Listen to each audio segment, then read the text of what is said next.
ஜோதிடத்தை நாடி வந்த அன்பு நேயர்களுக்கு வணக்கமுங்க. எத்தனையோ வீடியோ பார்த்தாலும், இந்த ஒரு வீடியோ உண்மையா கஷ்டப்படுற உங்க வாழ்க்கைய மாற்றப் போகுதுங்க. அப்படி என்ன இந்த வீடியோல இருக்குன்னு தெரிஞ்சுக்கிறதுக்கு முன்னாடி, நம்ம சேனல முதல் முறையா பார்க்குறவங்களா இருந்தா சப்ஸ்கிரைப் பண்ணிக்கோங்க. பெல் பட்டனையும் கொடுத்து ஆல் அப்படிங்கிற ஆப்ஷன சூஸ் பண்ணி வச்சுக்கோங்க. அப்பதான் நாங்க போடுற ஒவ்வொரு பதிவும் உங்ககிட்ட வந்து சேருமுங்க. எப்பவுமே ஒரு நல்ல விஷயத்த தொடங்குவதற்கு முன்னாடி எம்பெருமான் முருகனை மனதார வேண்டிக்கோங்க. நீங்களும் நான் சொல்ற மந்திரத்தை சொல்லிக்கிட்டு கமெண்ட் பாக்ஸ்ல ஒரு கமெண்ட் பண்ணிடுங்க. ஓம் முருகா சரணம், ஓம் முருகா சரணம், ஓம் முருகா சரணம். வணக்கமுங்க. கடகராசிக்காரங்க போர்க்குணம் கொண்டவங்களா இருக்காங்கங்க. உங்ககிட்ட சண்டை போட்டு ஜெயிக்கிறது ரொம்ப ரொம்ப கஷ்டமுங்க. நல்லது கெட்டதை முழுசா தெரிஞ்சவங்க இவங்கங்க. சந்திர பகவான ராசி அதிபதியா கொண்டவங்க இவங்கங்க. எல்லா இடங்கள்லையும் நேர்மையும் உண்மையும் மட்டுமே நம்பக்கூடியவங்களா இவங்க இருக்காங்கங்க. அவங்களுக்கு சொந்தமோ பந்தமோ அது தப்புனா தப்பு தான். வெட்டு ஒன்று துண்டு ரெண்டுன்னு பேசக்கூடியவங்க இவங்கங்க. உங்களை ஒருத்தர் பஞ்சாயத்துக்கு கூட்டிட்டு போறாங்க அப்படின்னா நீங்க கூட்டிட்டு போறவர் பக்கம் எல்லாம் சப்போர்ட் பண்ண மாட்டீங்கங்க. எந்த தரப்புல நியாயம் இருக்குதோ அங்கதான் நீங்க சப்போர்ட் பண்ணுவீங்க. உண்மை நியாயத்திற்கு மட்டுமே என்னைக்குமே கை கொடுப்பீங்கங்க. உண்மைக்கு புறம்பா எந்த ஒரு விஷயத்தையுமே நீங்க செய்ய மாட்டீங்க. இதனாலதான் உங்களுக்கு நிறைய கஷ்டங்களும் துன்பங்களும் அதிகமாகவே ஏற்பட்டிருக்குமுங்க. தங்களுடைய கஷ்டத்தையும் கண்ணீரையும் கடுகளவு கூட மற்றவங்களுக்கு தெரியாம பார்த்துக்குவாங்க. இதனால பார்க்குறவங்க எல்லாருமே கடக ராசியா இவங்களுக்கு என்னப்பா சூப்பரா இருக்காங்க, இவங்களுக்கு என்ன குறைச்சல் அப்படின்னு தான் நினைச்சிட்டு இருக்காங்கங்க. ஆனா சாப்பாட்டுக்கு கூட கஷ்டப்படுறது இவங்களுக்கு தான் தெரியுமுங்க. கஷ்ட காலத்துல திரும்பி பார்க்க கூட ஆள் கிடையாது. ஏதோ தட்டு தடுமாறி எந்திரிச்சு நிக்கிறப்போ உங்களை குறை சொல்றதுக்குன்னே நிறைய பேர் தேடி வருவாங்கங்க. உங்க சொந்தக்காரங்க நண்பர்களுக்கு ஒரு தேவை இருக்குதுன்னா மட்டும்தான் உங்ககிட்ட வருவாங்கங்க. அந்த தேவை முடிஞ்ச உடனே உங்களை கருவேப்பிலை போல தூக்கி போட்டுருவாங்கங்க. மறுபடியும் அவங்க வந்து உங்ககிட்ட உதவின்னும் கேட்பாங்கங்க. அவங்க உங்களுக்கு முன்னாடி பண்ண துரோகத்தை எல்லாமே மறந்துட்டு மீண்டும் அவங்களுக்கு உதவி செஞ்சு ஏமாறக்கூடிய நல்ல உள்ளம் கொண்டவங்களா நீங்க இருக்கீங்கங்க. நீங்க வாழ்க்கையில எப்படியாவது முன்னேறிடணும் அப்படிங்கிறதுக்காக தினம் தினம் கஷ்டப்பட்டு உழைக்கிறவங்க தாங்க கடகராசிக்காரங்க. கடந்த காலகட்டங்கள்ல தங்களுடைய வாழ்க்கையில நல்லது நடக்க போகுதுன்னு நினைச்சிட்டு இருந்திருப்பீங்க. ஆனா உங்களுக்கு அந்த டைம்ல ஒரு மிகப்பெரிய ஏமாற்றம் தாங்க. அந்த அஷ்டம சனி மூலமா நிறைய கஷ்டங்களும் துன்பங்களும் இழப்புகளும் பிரச்சனைகளும் மட்டுமே நீங்க அதிகப்படியா சந்திச்சிருப்பீங்கங்க. கடகராசிக்காரங்க சொந்த பந்தத்தை இழந்தாங்க, சொத்துக்களை இழந்தாங்க, தங்களுக்கு நெருக்கமா இருக்கக்கூடிய உறவுகளையுமே இழந்தாங்கங்க. கடைசியா நான் மட்டும்தான் எல்லாத்தையுமே இழந்துட்டு இருக்கதா இருக்கு, எனக்கு உயிர் வாழவே பிடிக்கலன்னு சொல்லிட்டு இருக்காங்கங்க. இதுக்கு மேல என்னால வாழவே முடியல சாமி, தயவு செஞ்சு என்னை வந்து உன் கூடையே கூட்டிட்டு போயிரு.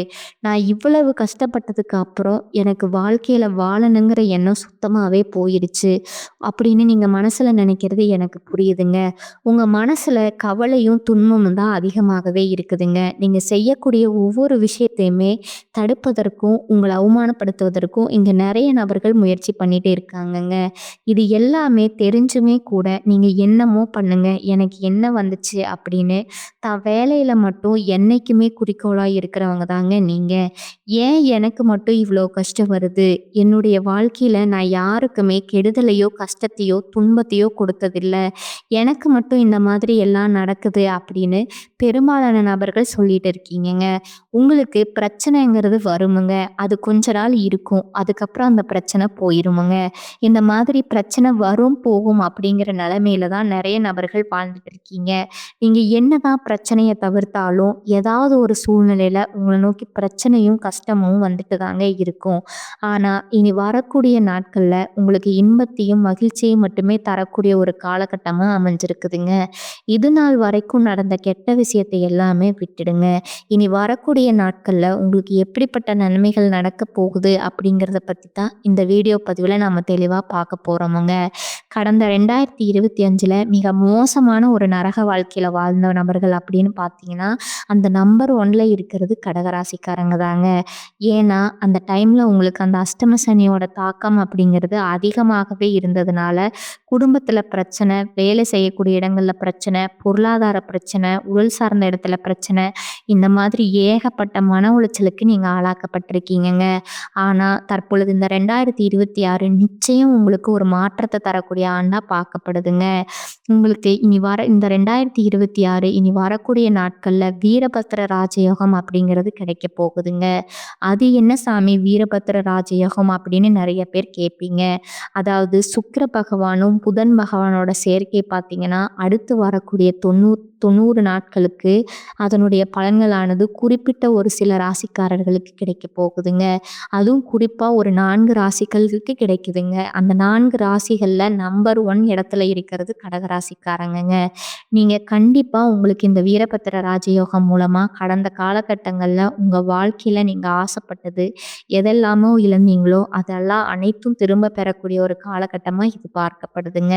அதைத் தொடர்ந்து உங்களுக்கு சனியுடைய வக்ர நிவர்த்தி, குருவுடைய வக்ர பெயர்ச்சி, சுக்கிர பெயர்ச்சி, சூரிய பெயர்ச்சி, ராகு கேது பெயர்ச்சின்னு கிட்டத்தட்ட ஒரு 5 பெயர்ச்சி பலன்கள் உங்களுக்கு ஒன் பை ஒன்னா வரக்கூடிய மாதத்துல தொடர்ச்சியா இருக்கிறதுனால இந்த 2026 நிச்சயம் உங்களுக்கு ஒரு மாற்றம் தரக்கூடிய ஒரு ஆண்டாகவே பார்க்கப்படுதுங்க.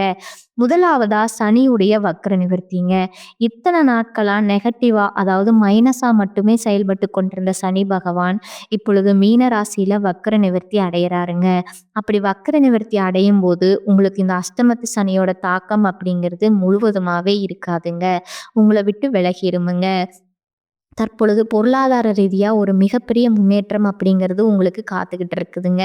இதன் மூலமா இந்த 2026 நிச்சயம் உங்களுக்கு ஒரு வெற்றியை தரக்கூடிய ஆண்டாகவே பார்க்கப்படுதுங்க. அதை தொடர்ந்து பார்த்தீங்கன்னா குருவுடைய வக்ர நிவர்த்தி இத்தனை நாட்களா 2ஆம் இடத்துல செயல்படுறதுனால தான் உங்களுக்கு பொருளாதார ரீதியா ஒரு மிகப்பெரிய கஷ்டம் அப்படிங்கிறது ஏற்பட்டிருந்திருக்குமுங்க. குரு பகவான் தற்பொழுது 2ஆம் இடத்துல இருந்து 3ஆம் இடமான லக்னஸ்தானத்தை நோக்கி போறதுனால இத்தனை நாட்களா கிடைக்காம இருந்த ஒட்டுமொத்த குரு பயிற்சி பலன்களும் தற்பொழுது உங்களுக்கு முழுமையா கிடைக்க போகுதுங்க. அதன் மூலமா பொருளாதாரத்துல ஒரு மிகப்பெரிய ஒரு அசுர வளர்ச்சி அப்படிங்கிறது உங்களுக்கு ஏற்பட போகுதுங்க. வாழ்க்கை துணையை இழந்த கடகராசி ஆண்களோ பெண்களோ அடுத்து 2வது திருமணம் அதாவது மறுமணம் பண்ணலாமா வேண்டாமா அப்படிங்கிற ஒரு மிகப்பெரிய குழப்பத்துல இருப்பீங்கங்க. அப்படி 2வது திருமணம் பண்ணும்போது சொந்தக்காரங்க தப்பா பேசிடுவாங்களோ, ஊர்க்காரங்க தப்பா நினைச்சிருவாங்களோ, அவங்க என்ன நினைப்பாங்க, இவங்க என்ன நினைப்பாங்க அப்படின்னு நிறைய நபர்கள் 2வது திருமணத்தை பத்தி யோசிக்காம இருக்கீங்கங்க. இப்ப இருக்கக்கூடிய பொருளாதார சூழ்நிலையும் இப்ப இருக்கக்கூடிய காலகட்டத்தை வச்சு பார்க்கும்போது ஒரு சிங்கிள் பேரண்டா அந்த சொசைட்டில சர்வே பண்றது ரொம்ப ரொம்ப கடினமுங்க. நீங்க எதிர்பார்த்த மாதிரியே நல்ல ஒரு மறுவாழ்க்கை அப்படிங்கிறது விரைவில் உங்களுக்கு அமையுமுங்க.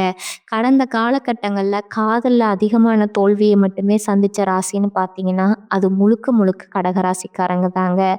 ஏன்னா அந்த டைம்ல இந்த அஷ்டம சனியோட தாக்கம் அப்படிங்கிறது அதிகமாகவே இருந்ததுனால காதலுக்கிடையே அடிக்கடி சச்சரவு போய் வீட்டில் பிரச்சனை, வீட்டில் ஒத்துக்க மாட்டுறாங்க, இந்த மாதிரி எல்லாமே நீங்கள் சந்திச்சிருப்பீங்கங்க. ஆனால் தற்பொழுது வரக்கூடிய நாட்களில் உங்கள் காதலை வெளிப்படுத்தும் போது அந்த காதல் கண்டிப்பாக கைகூடுமுங்க. வீட்டில் போய் சொல்லும்போது பெரியவங்களே உங்களுக்கு முன்னாடி நின்று திருமணம் செய்து வைக்கக்கூடிய வாய்ப்பு அதிகமாகவே இருக்குதுங்க. இனி வரக்கூடிய நாட்களில் கடினமான காரியத்தையும் சுலபமாக நீங்கள் செஞ்சு முடிப்பீங்க. உங்கள் எளிமையான பேச்சு திறமையால் நீங்கள் அனைவரையுமே கவர்ந்து இழுப்பீங்கங்க.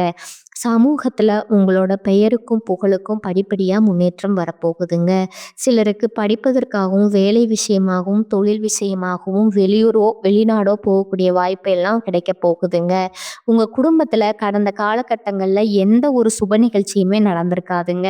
அதை நினைச்சு வீட்டுல இருக்கக்கூடிய பெரியவங்க எல்லாருமே ரொம்பவே வருத்தப்பட்டிருந்திருப்பாங்க. ஆனா இனி வரக்கூடிய நாட்கள்ல குடும்பத்துல திருமணம், சீமந்தம், புதிதா வீடு கட்ட ஆரம்பிப்பீங்க. கிரகப்பிரவேசம் போன்ற சுப நிகழ்ச்சிகள் எல்லாமே நடக்க போகுதுங்க. கடகராசியை பொறுத்த வரைக்கும் நீங்க ஆண்களோ பெண்களோ அரசு வேலையோ தனியார் வேலையோ கூலி வேலையோ நீங்க எதிர்பாராத வருமானம் அப்படிங்கிறது உங்களுக்கு இரட்டிப்பு மடங்கா கிடைக்க போகுதுங்க. சேமிப்பு அப்படிங்கிறது பல மடங்கா உயரப்போகுதுங்க. அதன் மூலமா கடந்த காலகட்டங்கள்ல ஏற்பட்ட கடன் பிரச்சனை அனைத்தும் முழுவதுமா நிவர்த்தியாக போகுதுங்க.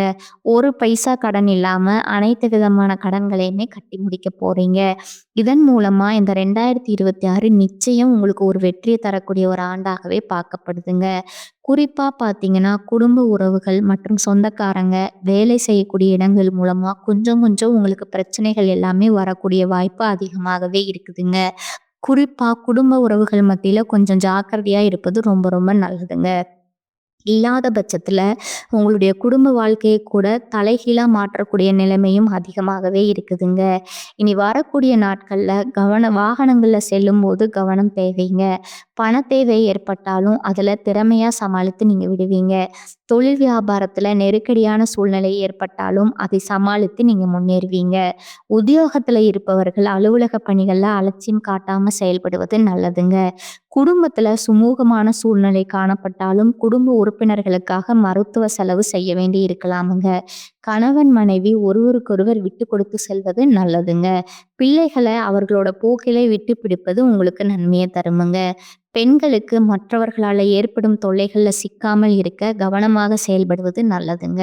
மாணவர்களுக்கு கல்வியில மெத்தன போக்கு காணப்படுங்க. மிகவும் கவனமாக படிப்பது கல்வியில முன்னேற்றத்தை ஏற்படுத்துமுங்க. பொருளாதார நிலைமை திருப்தி தருவதா இருக்குமுங்க. கணவன் மனைவிக்கிடையே அந்யோன்யம் அதிகரிக்குமுங்க. குடும்ப விஷயமா வெளியூர் பயணங்கள் மேற்கொள்ள வேண்டி வருமுங்க. உடல் ஆரோக்கியம் நன்றாக இருக்குமுங்க. தந்தையிடம் எதிர்பார்த்த உதவி கிடைக்குமுங்க. பிள்ளைகளால பெருமை உண்டாகுமுங்க. உறவினர்களோட வருகை ஆதாயமும் மகிழ்ச்சியும் தருவதா இருக்குமுங்க. மகன் அல்லது மகளினோட திருமண முயற்சிகள்ல ஈடுபட சாதகமான காலகட்டமா இது இருக்குதுங்க. அலுவலகத்துல சென்ற காலத்துல போலவே உங்கள் பணிகள்ல கூடுதல் கவனம் செலுத்துவது அவசியமுங்க. பணியாளர்களிடம் எச்சரிக்கையா இருக்கணுமுங்க. அதிகாரிகளோடும் பேசும்போது பதற்றம் வேண்டாமுங்க. வியாபாரத்துறையில இருக்கிறவங்களுக்கு வியாபாரத்துல எதிர்பார்க்கிற லாபம் கிடைக்குமுங்க. சிலர் வாடகை இடத்துல இருந்து சொந்த இடத்துக்கு கடையை மாற்றி விரிவுபடுத்துவீர்கள். சக வியாபாரிகளால ஏற்பட்ட மறைமுக இடையூறுகள் விலகுமுங்க. குடும்பத்தை நிர்வகிக்கும் பெண்களுக்கு மிகவும் மகிழ்ச்சியான காலகட்டமா இது இருக்குதுங்க. வேலைக்கு செல்லும் பெண்கள் அலுவலகத்துல கூடுதல் வேலை செய்ய வேண்டி இருக்குமுங்க. ஆனாலும் சலுகைகள் கிடைப்பதால உற்சாகமாக இருப்பீங்க. கடகராசிக்காரர்களுக்கு இந்த காலகட்டத்துல உயர்வான பலன்கள் இருக்குதுங்க. சில இடங்கள்ல நன்மைகள் இருக்குமுங்க. சில இடங்கள்ல போராட்டம் இருக்குமுங்க. உத்தியோக ரீதியா சில பிரச்சனைகள் வரலாமுங்க. ஆனா காத்திருந்து பதவி உயர்வு கிடைக்குமுங்க. வியாபாரத்துல விற்பனையும் லாபமும் சிறப்பா இருக்குமுங்க. கடுமையான முயற்சிகளுக்கு நல்ல வெற்றி கிடைக்குமுங்க. குடும்பத்துல இருந்து வந்த குழப்பம் நீங்குமுங்க. பிள்ளைகளால சில சிக்கல்கள் முடிவுக்கு வருமுங்க. உத்தியோகத்துல இருப்பவர்களுக்கு ஆதரவான சூழ்நிலை அமையுமுங்க. சக ஊழியர்களோட ஒத்துழைப்பு கிடைக்குமுங்க. வியாபாரத்துல இருந்த சுணக்க நிலை படிப்படியாக விலகுமுங்க. வியாபாரம் சார்ந்த பயணங்கள் ஏற்படுமுங்க. குடும்பத்துல மங்கள் நிகழ்ச்சிகள் நடக்குமுங்க. கணவன் மனைவி விட்டு கொடுத்து போவதால சந்தோஷம் நிலவுமுங்க. பிள்ளைகளோட கல்வி செலவுக்காக வருமானத்தை அதிகரிக்க வேண்டுமுங்க. கலைத்துறையினர் சிறப்பான பலனை அடைவார்களுங்க. திட்டம் போட்டு முதலீடுகள் செய்ய வேண்டுமுங்க. சந்திரனோட இடப்பெயர்ச்சி நன்மை தீமை கலந்த பலன்களை உங்களுக்கு கொண்டு வருமுங்க. செவ்வாய் 7ல இருப்பதால திருமண பேச்சுவார்த்தை தள்ளி போகலாமுங்க. உறவினர்கள் விஷயத்துல எச்சரிக்கையா இருக்கணுமுங்க. அறிமுகம் இல்லாத மனிதர்களிடம் அதிக நெருக்கம் வேண்டாமுங்க. இனி வரக்கூடிய நாட்கள்ல கடகராசிக்காரர்கள் தங்கள் தொழில், உத்தியோகம், வியாபாரம், குடும்பம் ஆகியவற்றிற்கு தேவையான கவனத்தை செலுத்த வேண்டுமுங்க. பண விஷயத்துல கவனமா இருக்க வேண்டுமுங்க. மேலும் பெரியோர்களோட ஆதரவை நாடலாமுங்க. அடுத்ததா உங்களோட நட்சத்திர பலன்களை பார்க்கலாமுங்க. முதலாவதா புனர்பூசம் 4ஆம் பாதமுங்க. இந்த காலகட்டத்துல தொழில் வியாபாரத்துல ஈடுபட்டுள்ளவர்கள் எவ்வளவு திறமையாலும் செயல்பட்டாலும் மெத்தனமான போக்கு ஏற்படுமுங்க. வியாபாரம் தொடர்பான பயணங்களை திட்டமிட்டபடி மேற்கொள்ள முடியாத நிலை உண்டாகுமுங்க. உத்தியோகத்துல இருப்பவர்களுக்கு அலுவலக வேலைகளால டென்ஷன் உண்டாகலாகுங்க. சக ஊழியர்களோட ஒத்துழைப்பு இருக்குமுங்க. குடும்பத்துல இருப்பவர்களால நிம்மதி குறைவு உண்டாகலாமுங்க. கணவன் மனைவிக்கு இடையே மனம் விட்டு பேசுவதன் மூலமா முக்கியமான காரியங்கள்ல நல்ல முடிவு எடுக்க முடியுமுங்க. 2வதா பூச நட்சத்திரக்காரங்க. இனி வரக்கூடிய நாட்கள்ல வாக்குவாதங்கள், அடுத்தவர் பற்றிய விமர்சனங்களை தவிர்ப்பது நல்லதுங்க. பிள்ளைகளோட நலனுக்காக பாடுபட வேண்டி இருக்குமுங்க. மாணவர்களுக்கு கல்வி பற்றிய கவலை அதிகரிக்குமுங்க. திடமான மனதுடன் படிப்பது வெற்றியை தருமுங்க. நன்மைகள் உண்டாகுமுங்க. மனோபயம் விலகுமுங்க. எல்லோரிடமும் அனுசரித்து பேச வேண்டுமுங்க. பேச்சின் இனிமை சாதுரியத்தின் மூலமா காரிய வெற்றி காண்பீர்கள்.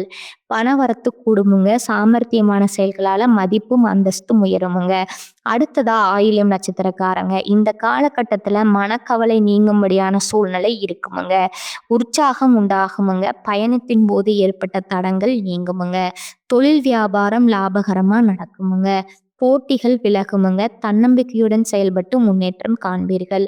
உத்தியோகத்துல இருப்பவர்களுக்கு பணிகளை விரைந்து முடிக்க தேவையான உதவிகள் கிடைக்குமுங்க. புதிய வேலை தொடர்பாக மேற்கொள்ளும் முயற்சிகள்ல சாதகமான பலன் கிடைக்குமுங்க. உங்களுக்கான அதிர்ஷ்ட எண்கள் பார்த்தீங்கன்னா 2 மற்றும் 4ங்க. வழிபட வேண்டிய தெய்வம் சிவபெருமானுங்க.